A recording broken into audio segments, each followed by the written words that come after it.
দেখো কিভাবে তিনটে লরির মাঝখান দিয়ে আমাদের ভলভো ওভারটেক করে।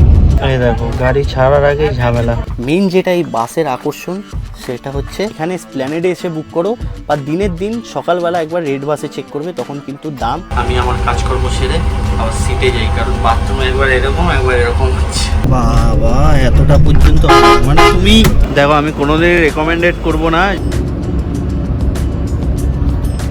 ওনারা বাইরে বলেছেন একটা করে লিলেন কিন্তু প্রোভাইড করা হয়, চাদর যাকে বলে। ফাইনালি চলে এলাম কোলাঘাট। এখন ঘড়ির কাঁটা বলছে অন্যান্য এসির ভেন্টে কি ওই গোল টাইপের থাকে, গোলগুলো আছে উপরে, কিন্তু এটা বেশ ইউনিক লাগলো। লেগ স্পেস মোটামুটি ঠিক আছে, একটু লম্বা হলে আর কি অসুবিধা হতে পারে।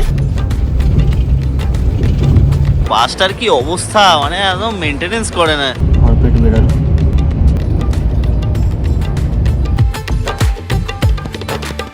শুভ সন্ধ্যা সবাইকে। যদিও বা এখন শুভ সন্ধ্যা বলা যায় না, কারণ এখন ঘড়ির কাঁটা বলছে রাত্রি 10টা বেজে 38 মিনিট। আর হ্যাঁ, ব্যাকগ্রাউন্ড দেখে হয়তো তোমরা গেস করে নিয়েছো, আমি এখন ইতিমধ্যে পৌঁছে গেছি হচ্ছে এসপ্ল্যানেড বাস স্ট্যান্ডে। আবারও আমার গন্তব্য রাতের বাস জার্নি করে কলকাতা থেকে দীঘা। এর আগে বেশ কিছু তোমাদেরকে রাতের বাস জার্নির অভিজ্ঞতা শেয়ার করেছি। কলকাতা থেকে দীঘা যাওয়ার প্রথম বায়ো টয়লেট যুক্ত রায়পুর ক্রুজার, তারপরে মাচণ্ডী, আরও বিভিন্ন বাসে আমি জার্নি করেছি, যেগুলো তোমাদের সাথে শেয়ার করেছি। চলো সেরকমই আজকে আমরা কোন বাসে জার্নি করব সব কিছু তোমাদেরকে জানাবো। আর অবশ্যই ভলভো 9600তেই জার্নি করব। চলো একে একে কোন বাসে যাব, কত টাকা ভাড়া, কখন পৌঁছাবে, বাসের ইন্টেরিয়ার কেমন, কমফোর্টেবিলিটি কেমন, আর সবচেয়ে বড় বিষয় কম খরচে তোমরা এই বাসের টিকিট কিভাবে কাটবে, অফলাইনে না অনলাইনে, সব কিছুর ইনফরমেশন কিন্তু আজকে এই ভিডিওতে থাকতে চলেছে। তো চলো বেশি দেরি না করে ভিডিওটা শুরু করা যাক। এরপরে কিন্তু একে একে দীঘার পর্ব আসবে, সেগুলো অবশ্যই দেখো। আর এতক্ষণেও যদি তোমরা চ্যানেলটিকে না সাবস্ক্রাইব করে থাকো, তাহলে একটা সাবস্ক্রাইব অবশ্যই করে দিও, এতে আর কি মোটিভেশন পাই। এই হচ্ছে এসপ্ল্যানেড গ্রিন লাইন মেট্রো, আর এর ঠিক উল্টো দিকেই বাস স্ট্যান্ড, তোমরা সবাই জানো। আর দিনের বেলা যতটা জমজমাট থাকে, রাতের বেলাও ঠিক ততটাই ভিড়, কারণ প্রতিদিনই প্রায় প্রচুর লোকে ভ্যাকেশানে যায় এখান থেকে দীঘার উদ্দেশ্যে। আর যত দীঘার বাস আছে বেশিরভাগই কিন্তু রাতের বেলায় ছাড়ে। তোমরা যারা যারা অফলাইনে টিকিট করতে পারোনি, তারা কিন্তু এখানে স্পটে এলেও টিকিট পেয়ে যাবে, এমন না যে তোমাদেরকে অনলাইনে টিকিট কাটতে হবে। যাই হোক, এখানে দেখতে পাচ্ছ এখানে এসএনআর পরিবহনের কাউন্টার আছে, আর তার উল্টো দিকে এখানে দেখতে পাচ্ছ সাগরকন্যার একটা বাস দাঁড়িয়ে। চলো ভিতরে যাই, ভিতরে গিয়ে তোমাদেরকে দেখাচ্ছি ওদিকে সিঞ্জিনি, সন্তোষ, সব একের পর এক বাস দাঁড়িয়ে রয়েছে। এগুলো কিন্তু অনলাইনে পাওয়া যায়, কিন্তু আমার মতে তোমরা অফলাইনে এসেই এইসবের বাসের টিকিট পেয়ে যাবে, যদি ভলভোতে না জার্নি করো। যাই হোক, সামনেই দাঁড়িয়ে রয়েছে মাচণ্ডী। এর আগেও কিন্তু মাচণ্ডীর ভিডিও তোমাদের সাথে শেয়ার করেছি। এখানে নানান ধরনের বাস আছে, দেখো এখানে সন্তোষ দাঁড়িয়ে, আর এই হচ্ছে ভরপেট। এটা তো আমার ট্রাভেল করার ইচ্ছা আছে একবার। এই মাচণ্ডীর মোটামুটি টিকিট, তোমরা যদি মাচণ্ডীতে যেতে চাও তাহলে মোটামুটি তোমরা 450 থেকে 500 টাকার মধ্যে মাচণ্ডীর টিকিট পেয়ে যাবে। যাই হোক, আজকে আমরা যেই বাসে ট্রাভেল করব সেটা হচ্ছে কালো সোনা ড্রিম লাইনের ভলভো 9600 এসে। আর এটা কিন্তু প্রতিদিনই এসপ্ল্যানেড বাস স্ট্যান্ড থেকে রাত্রি 11টা বেজে 50 মিনিটে ছেড়ে যায় দীঘার উদ্দেশ্যে। আর ওল্ড দীঘাতে নামায় হচ্ছে ভোরবেলা 4:40-এ। যদি রাস্তাঘাট ফাঁকা থাকে তাহলে অলমোস্ট ওই 4টের আগেই তোমরা ঢুকে যাবে। আচ্ছা, এই হচ্ছে কালো সোনা ড্রিম লাইনের কাউন্টার। এখান থেকে তোমরা দীঘা, শিলিগুড়ি, ভুবনেশ্বর, পুরী সব জায়গায় কিন্তু কালো সোনা সার্ভিস দেয়, তোমরা পেয়ে যাবে। আর এটা কিন্তু কোনো প্রমোশন না, আগে থেকেই বলে দিই। বাসের কোম্পানি থেকে আমাকে 1 পয়সাও দেয়নি, জাস্ট আমি দেখেছি এই বাসের সার্ভিস খুব ভালো। কেমন কি এক্সপিরিয়েন্স হয় সেটা তোমাদের সাথে এই ভিডিওতে শেয়ার করব, দেখতে থাকো। যাই হোক, এখানে দেখতে পাচ্ছ এখানে দাঁড়িয়ে রয়েছে এক্সপ্রেস লাইন, এটাও কিন্তু রাতের বেলা ছাড়ে। এটার টিকিট মোটামুটি আজকে 380 টাকা করে চলছিল। আর এটা কিন্তু বলবো না, তার পাশেই তোমরা শ্যামলী পেয়ে যাবে, ওখানে মাচণ্ডী দাঁড়িয়ে। গ্রিন লাইনও আছে, গ্রিন লাইন যদিও বা এখন আমি দেখতে পাচ্ছি না গ্রিন লাইনের বাস, মনে হয় এরপরে ঢুকবে আর কি। আচ্ছা, এই হচ্ছে আমাদের বাসের ফ্রন্টটা কালো সোনা। আর কালো সোনা ভলভো 9600, বাসের নাম্বার হচ্ছে 3073। আর বাসটা কিন্তু দুর্ধর্ষ দেখতে, কিন্তু যাই বলো দারুণ লাগে কিন্তু। আর এই বাসটা কিন্তু একদম নতুন বাস। আর এখানে কিন্তু তোমরা বায়ো টয়লেট পেয়ে যাবে। এই বাসে কিন্তু বায়ো টয়লেট আছে, তো ওয়াশরুমের কোনো সমস্যা কিন্তু হওয়ার কথা না। আর বাকি হচ্ছে মানে লাস্ট তোমাদেরকে রায়পুর ক্রুজারের ভিডিও দেখিয়েছিলাম, তারপরে কিন্তু এই বাসে সর্বপ্রথম বায়ো টয়লেট আছে। এছাড়া কিন্তু গ্রিন লাইন, এক্সপ্রেস লাইনে এখনও পর্যন্ত কোনো বায়ো টয়লেট এখনও আসেনি আর কি, আগামী দিনে হয়তো আসবে। যাই হোক, ভিতরে গিয়ে তোমাদেরকে ইন্টেরিয়ারটা দেখাচ্ছি। আর এই দেখো, এখানে ওয়াইফাই আছে, চার্জিং আছে, লাইভ ট্রেকিং আছে, বেডে লিলেন প্রোভাইড করা হয়। বা ওয়াটার বটল দেবে তোমাদেরকে, সিসিটিভি আর পার্সোনাল টিভি, মানে যারা স্লিপারে নেবে। বাকি কত কি খরচ তোমাদেরকে বাসে উঠে বলছি। আচ্ছা এই দেখো কালো সোনা আরও একটা বাস ঢুকলো, আর এটা কিন্তু ভলভো না, এটা কিন্তু অনেকে ভাববে ভলভো, কিন্তু এটা ভলভো না, এটা কিন্তু ভলভো আছে। তো চলো তোমাদেরকে এবার একটু ইন্টেরিয়ারটা দেখিয়ে দিই, ঠিক আছে। এই হচ্ছে ইন্টেরিয়ার, এই হচ্ছে ড্রাইভার্স কেবিন দেখতে পাচ্ছ। আর চলো ভিতরটা গিয়ে দেখা যাক, ভিতরে কিন্তু এসি চলছে। এই হচ্ছে ভিতরটা, দারুণ ঠান্ডা ঠান্ডা এসি চলছে। এই হচ্ছে ভিতরের ইন্টেরিয়ার। এদিকে হচ্ছে সিঙ্গেল সিট, 2x1 সিট, আর উপরে কিন্তু 2x1 স্লিপার। তো চলো শেষের দিকে গিয়ে মেইন যেটা এই বাসের আকর্ষণ সেটা হচ্ছে এই টয়লেট। এই টয়লেট কিন্তু এখন বন্ধ আছে, যখন খুলবে তখন তোমাদেরকে দেখাচ্ছি। আর এই হচ্ছে উপরে স্লিপারের, আর নিচে শুধু টয়লেটের যে দিকটা আছে সেখানে নিচেও দুটো উপরে দুটো। এই হচ্ছে কালো সোনা ড্রিম লাইনের ভলভো 9600 বাসের ইন্টেরিয়ার। আর এখানে কিন্তু পিছনেও একটা সিসিটিভি আছে, আর ফ্রন্টেও একটা সিসিটিভি আছে, আর বাসের ভিতরে সুন্দর গন্ধের জন্য এখানে গেটওয়ে লাগানো। যাই হোক, তোমাদেরকে স্লিপারে যেমনটা আর কি ওনারা বাইরে বলেছেন, একটা করে লিলেন কিন্তু প্রোভাইড করা হয়, চাদর যাকে বলে, সেটা কিন্তু আছে। এখানে একটা বালিশ দিয়েছে দেখতে পাচ্ছি, আর এখানে হেডফোন আছে, এসি ভেন্ট আছে। এগুলো কতটা কি কমফোর্টেবিলিটি তোমাদেরকে দেখাচ্ছি। এখানে টিভি আছে, জানি না এই টিভিটা চলে কি চলে না, সেটা বাস ছাড়লে বোঝা যাবে। এখানে একটা ব্যাক রেস্ট আছে, বেশ ভালো, মোটামুটি দুজন তো আরামসে এখানে শুতে পারবে, এনাফ স্পেস আছে এর ভিতরে। আর নিচে যে সিটগুলো রয়েছে সেগুলোর মাঝেও কিন্তু ভালো লেগ স্পেস আছে, 2 এর দিকেও সেম আর 1 এর দিকেও সেম। চার্জিং পোর্ট দেখতে পাচ্ছ, উপরে কিন্তু একটা 2 পিন আছে, আর সাইডে ইউএসবিও আছে। আর নিচেও কিন্তু প্রতিটা যত সিঙ্গেল সিট আছে তার সাইডে একটা করে 2 পিন আর একটা করে ইউএসবি পোর্ট আছে, এই দিকেও সেম। যাই হোক, এই বাসে আমাদের ভাড়া পড়েছে হচ্ছে 430 টাকা করে। যদিও বা এই বাসের ভাড়া কিন্তু ডাইনামিক হয়, মানে কোনো দিন 500ও থাকতে পারে, বা কোনো দিন 700ও থাকতে পারে, কোনো দিনও 1000ও থাকতে পারে। কিন্তু তোমরা যেদিন যাবে দিনের দিন এখানে স্প্ল্যানেডে এসে বুক করো, বা দিনের দিন সকালবেলা একবার রেড বাসে চেক করবে, তখন কিন্তু দাম অনেকটাই কম থাকে। আগে থেকে বুক করলে কিন্তু একটা ভালো হিউজ অ্যামাউন্ট তোমাদেরকে দিতে হতে পারে। মানে আমি 2 দিন আগে দেখেছিলাম, তখন 700 টাকা ভাড়া ছিল, কিন্তু আমি আজকে সকালে যখন দেখি ফ্রন্ট সিটে ভাড়া দেখাচ্ছিল 430 টাকা করে। আর তাছাড়াও আমার কিছু কুপন ছিল, তো আমার মোটামুটি ওই 400 টাকা করে লেগেছে। তো তোমরা যখন বুক করছো এটা অবশ্যই মাথায় রেখো, আগে থেকে কাটলে কাউন্টারে এসে কথা বলে কাটো, তাতে তোমরা বার্গেইন করতে পারবে। আর যদি রেড বাস থেকে কাটতে হয় তাহলে যেদিন যাবে সেদিনই কাটো। অ্যাভেলেবেল বাস তোমরা অ্যাভেলেবেল পেয়ে যাবে, বাস যদি ট্রেনে না যাও বাস অ্যাভেলেবেল থাকে, এমন কোনো সমস্যা নেই যে তোমরা এখানে এসে বাসে করে যেতে পারবে না, ভালো বাসই পেয়ে যাবে। ঘড়ির কাঁটা 11টা বেজে 23, এখন আমাদের বোর্ডিং শুরু হয়নি, শুরু হবে খুব জলদি। আর হ্যাঁ, আর একটা জিনিস, এই বাসই কিন্তু আমাদের কলকাতার সেকেন্ড বায়ো টয়লেট যুক্তওয়ালা বাস। এই বাসে করে তোমরা দীঘা শিলিগুড়ি যেতে পারবে। শিলিগুড়িরও একটা মডেল আছে BS6, ওটাতে করেও কিন্তু তোমরা আর কি শিলিগুড়ি যেতে পারবে। আচ্ছা, আমাদের সিট হচ্ছে ঢুকেই, এই হচ্ছে 1, এই হচ্ছে 4, আর হচ্ছে আমাদের 25। এই দেখো, গাড়ি ছাড়ার আগে ঝামেলা, ওনাদের অন্য বাস, কিন্তু ওনারা এখন ঝামেলা করছে আমাদের কেন। আরে যেটা দেখে তো বুক করবে, অ্যাটলিস্ট ওনাদের উপরে দোষ দিলে হবে? মানুষ কত রকমের হয় আর কি, সেটাই ভালো। যাই হোক, বাস আমাদের ছাড়ছে, এখন ঘড়ির কাঁটা বলছে 11টা বেজে 53 মিনিট, আমাদের বাস ছাড়লো। আচ্ছা, সিটের কমফোর্টেবিলিটি নিয়ে যদি বলি, সিট খুবই ভালো, পুশব্যাক সিট, এরকম বাবা এতটা পর্যন্ত, মানে তুমি ইজিলি শুয়ে পড়ে যেতে পারবে, ঠিক আছে। পিছনের প্যাসেঞ্জারের যাতে অসুবিধা না হয় সেটাও অবশ্যই দেখো, যদিও বা পিছনের প্যাসেঞ্জার আমারই লোক। যাই হোক, তো এরকমভাবে তোমরা শুয়ে পড়ে, ভালোই পুশব্যাক সিট, ভালোই হিসেবে হয়। যাই হোক, আমাদের গাড়ি ছেড়ে দিয়েছে, এই যে দেখতে পাচ্ছ।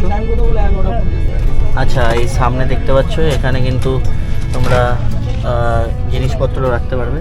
জলের বোতল দেওয়া হলো আমাদের একটা, জলের বোতল রাখার এখানে একটা র্যাক আছে।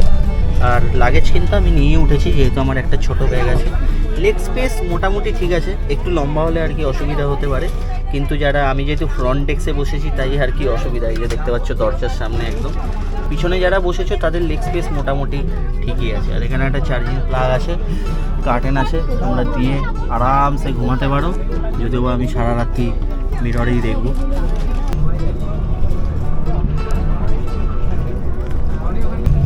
যাই হোক, তোমরা যারা ভলভোতে এর আগে ট্রাভেল করেছো, কমফোর্টেবিলিটি নিয়ে তো তাদেরকে মোটামুটি বলতে হবে না আশা করি। এখনও পর্যন্ত জার্নি মোটামুটি ভালো। আমরা এখন যাচ্ছি সাঁতরাগাছির দিকে। এই আমরা ধরলাম সাঁতরাগাছি ব্রিজের রাস্তা, মানে দ্বিতীয় হুগলি সেতুর রাস্তা, সরি।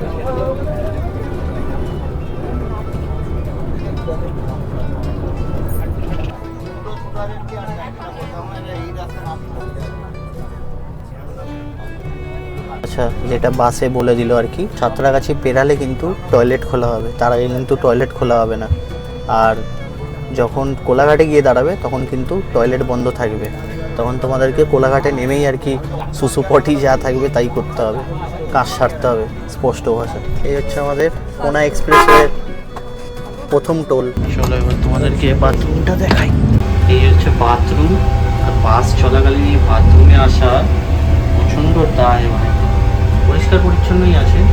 বাথরুমের স্পেস যদি তোমাদেরকে বলি এইটুকু দিই, এই হচ্ছে হ্যান্ডেল, লক করে রাখতে হবে। ভালোই একদম ছোট্ট, বেশি ছোট্ট, একদম বেশি স্পেস নেই। আর হ্যাঁ, এটা কিন্তু শুধুমাত্র ইউরিনের জন্যই তোমরা ব্যবহার করতে পারবে, বাকি অন্য কিছু প্রেশার এলে কিন্তু এখানে সেই কাজকর্ম করা যাবে না। যাই হোক, আমি আমার কাজকর্ম সেরে আবার সিটে যাই, কারণ বাথরুমে একবার এরকম হচ্ছে। এই হচ্ছে সাঁতরাগাছি রেলওয়ে স্টেশনের ব্রিজ। এই যে দূরে সাঁতরাগাছি রেলওয়ে স্টেশন। এই হচ্ছে সাঁতরাগাছি স্টেশন। কতগুলো কাউন্টার, প্রচুর কাউন্টার করেছে।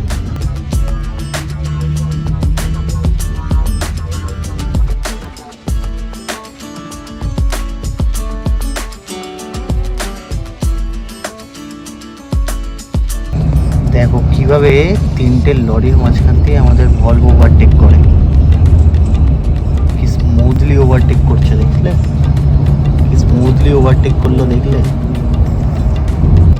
আপার ডিপারের মাধ্যম দিয়ে স্মুথলি তিনটে গাড়ির মাঝখান থেকে ঠিক বেরিয়ে গেল।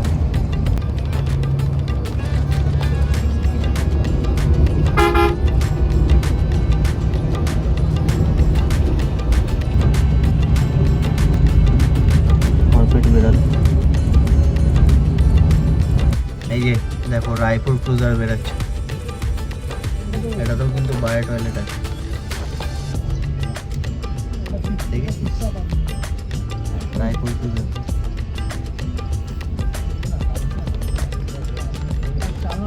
ঘড়ির কাঁটা বলছে 1:35।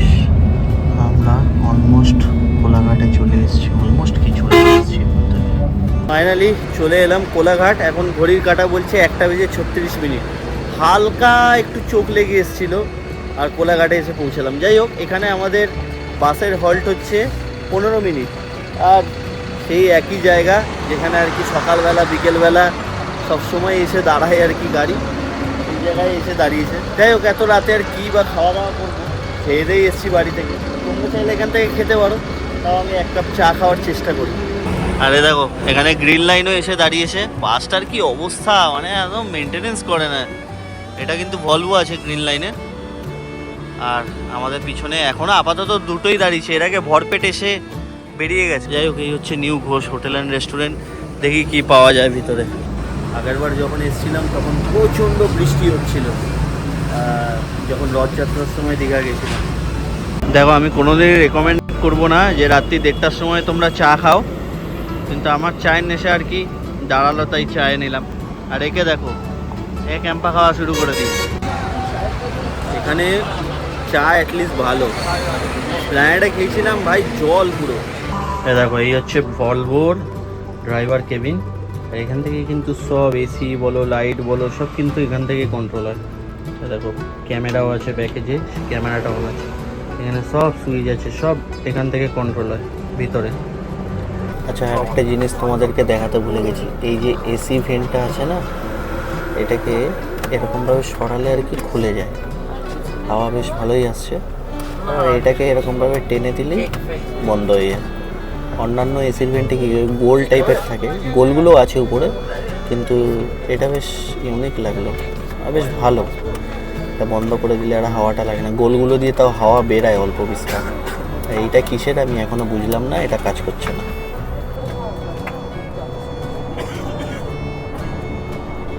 লাল বাতিওয়ালা গাড়ি এত রাতে, কি ব্যাপার? এই আমরা ঢুকে গেলাম দীঘার দিকে। ও আচ্ছা, ট্রাভেলার।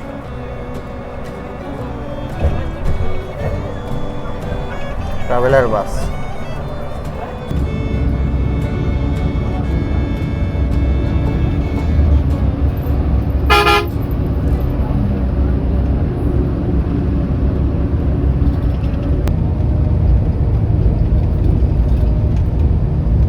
ঘড়ির কাঁটা বলছে ডট 4:45। চলে এলো চাউল খোলা। এখান থেকে কিন্তু তোমরা মন্দারমণি যেতে পারবে।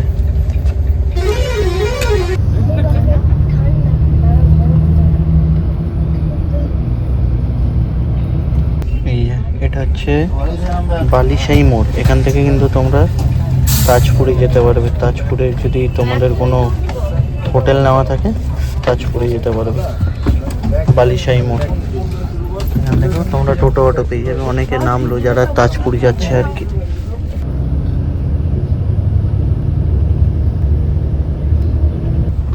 এবার আসছে দীঘা গেট। তোমাদেরকে দীঘা গেটটা দেখাই। দীঘা গেট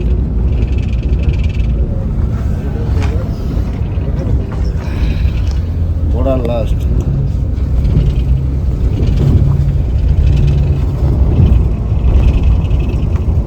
ঘড়ির কাঁটা 4:19, 4:40 টাইম ছিল আমাদের।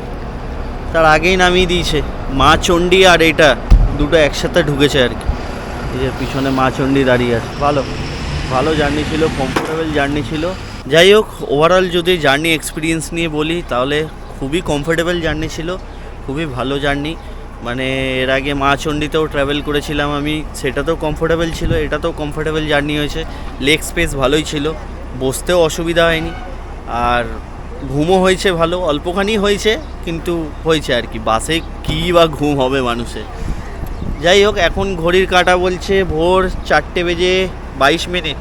এখন তো হোটেল ফোটেল কিছু খোলেনি, আর আমরা হোটেল বুক করেও আসিনি। যাই হোক, হোটেল নিই। পরবর্তী ভিডিওতে তোমাদেরকে দীঘার একটা প্রপার গাইড দেব, যে এখন এই গ্যাস সংকটের মধ্যে কিভাবে মানে দীঘায় কি চলছে, দীঘায় হোটেল ভাড়া আদৌ বেশি নাকি। তো সব কিছুর ইনফরমেশান পরবর্তী ব্লগে থাকতে চলেছে, দেখতে থাকো। আর তার সাথে সাবস্ক্রাইবটাও কিন্তু অবশ্যই করতে হবে বস। যাই হোক, ভিডিওটা তোমাদের কেমন লাগলো আমাকে অবশ্যই কমেন্টসে জানিও। আর যদি ভালো লাগে একটা লাইক অবশ্যই করে দিও। চ্যানেলে নতুন হয়ে থাকলে সাবস্ক্রাইবটা অবশ্যই করে নিও। ফিরছি দীঘা সিরিজের আরও নতুন পর্ব নিয়ে। ততক্ষণের জন্য গুড বাই, টাটা।